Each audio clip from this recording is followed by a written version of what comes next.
Praise the Lord. 1 ശമൂവേൽ 12-ാം അധ്യായം 1 മുതൽ 25 വരെയുള്ള തിരുവചനങ്ങൾ. അനന്തരം ശമൂവേൽ എല്ലാ ഇസ്രായേലിനോടും പറഞ്ഞതെന്തെന്നാൽ, നിങ്ങൾ എന്നോട് പറഞ്ഞതിലൊക്കെയും ഞാൻ നിങ്ങളുടെ അപേക്ഷ കേട്ടു. നിങ്ങൾക്ക് ഒരു രാജാവിനെയും വാഴിച്ചു തന്നു. ഇപ്പോൾ രാജാവ് നിങ്ങളുടെ നായകനായിരിക്കുന്നു. ഞാനോ വൃദ്ധനും നിരച്ചവനുമായി. എൻ്റെ മക്കൾ നിങ്ങളോട് കൂടെയുണ്ട്. എൻ്റെ ബാല്യം മുതൽ ഇന്നുവരെയും ഞാൻ നിങ്ങൾക്ക് നായകനായിരുന്നു. ഞാനിതാ ഇവിടെ നിൽക്കുന്നു. ഞാൻ ഒരുത്തൻ്റെ കാളയെ അപകരിച്ചിട്ടുണ്ടോ? ഒരുത്തൻ്റെ കഴുതയെ അപകരിച്ചിട്ടുണ്ടോ? ഞാൻ വല്ലവനെയും ചതിച്ചിട്ടുണ്ടോ? വല്ലവനെയും പീഡിപ്പിച്ചിട്ടുണ്ടോ? ഞാൻ വല്ലവൻ്റെയും കയ്യിൽ നിന്ന് കൈക്കൂലി വാങ്ങി എൻ്റെ കണ്ണ് കുരുടാക്കിയിട്ടുണ്ടോ? യഹോവയുടെയും അവൻ്റെ അഭിഷേകത്തിൻ്റെയും മുമ്പാകെ എൻ്റെ നേരെ സാക്ഷീകരിപ്പിൻ, ഞാനത് മടക്കിത്തരാം. അതിനവർ, നീ ഞങ്ങളെ ചതിക്കുകയോ പീഡിപ്പിക്കുകയോ യാതൊരുത്തിൻ്റെയും കയ്യിൽ നിന്ന് വല്ലതും അപകരിക്കുകയോ ചെയ്തിട്ടില്ല എന്ന് പറഞ്ഞു. അവൻ പിന്നെയും അവരോട്, നിങ്ങൾ എൻ്റെ പേരിൽ ഒന്നും കണ്ടില്ല എന്നുള്ളതിന് യഹോവ സാക്ഷി, അവൻ്റെ അഭിഷിക്തനും ഇന്ന് സാക്ഷി എന്ന് പറഞ്ഞു.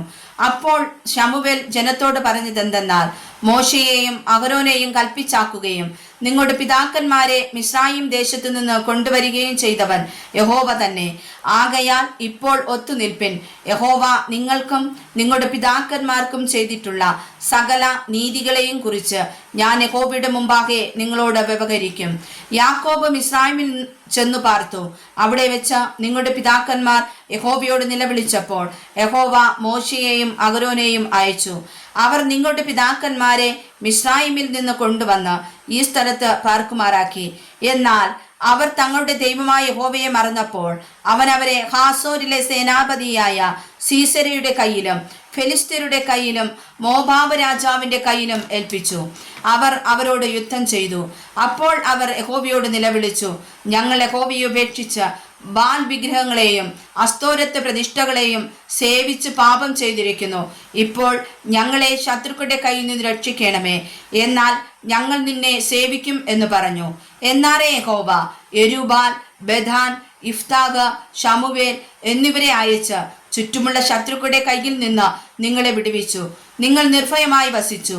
പിന്നെ അമ്മോന്യരുടെ രാജാവായ നാഗാഷ് നിങ്ങളുടെ നേരെ വരുന്നത് നിങ്ങൾ കണ്ടപ്പോൾ നിങ്ങളുടെ ദൈവമായ യഹോവ നിങ്ങൾക്ക് രാജാവായിരിക്കെ നിങ്ങൾ എന്നോട്, ഒരു രാജാവ് ഞങ്ങളുടെ മേൽ വാഴണമെന്ന് പറഞ്ഞു. ഇപ്പോൾ ഇതാ നിങ്ങൾ തിരഞ്ഞെടുത്തവനും ആഗ്രഹിച്ചവനുമായ രാജാവ് യഹോവ നിങ്ങൾക്കൊരു രാജാവിനെ കൽപ്പിച്ചാക്കിയിരിക്കുന്നു.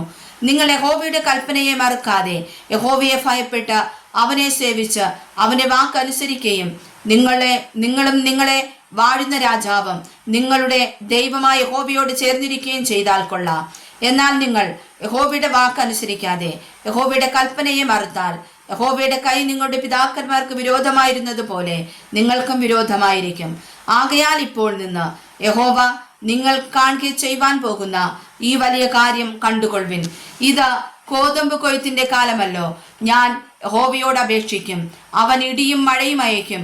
നിങ്ങൾ ഒരു രാജാവിനെ ചോദിക്കയാൽ യഹോവയോട് ചെയ്ത ദോഷം എത്ര വലിയതെന്ന് നിങ്ങൾ അതിനാൽ കണ്ടറിയും. അങ്ങനെ ശമൂവേൽ യഹോവയോട് അപേക്ഷിച്ചു. യഹോവ അന്ന് ഇടിയും മഴയും അയച്ചു. ജനമെല്ലാം യഹോവയെയും ശമൂവേലിനെയും ഏറ്റവും ഭയപ്പെട്ടു. ജനമെല്ലാം ശമൂവേലിനോട്, അടിയങ്ങൾക്ക് വേണ്ടി നിന്റെ ദൈവമായ യഹോവയോട് പ്രാർത്ഥിക്കണമേ, ഞങ്ങൾ മരിച്ചു പോകരുതേ. ഒരു രാജാവിനെ അപേക്ഷിച്ചതിൽ ഞങ്ങളുടെ സകല പാപങ്ങളോടും ഞങ്ങൾ ഈ ഒരു ദോഷവും കൂട്ടിയിരിക്കുന്നു എന്ന് പറഞ്ഞു.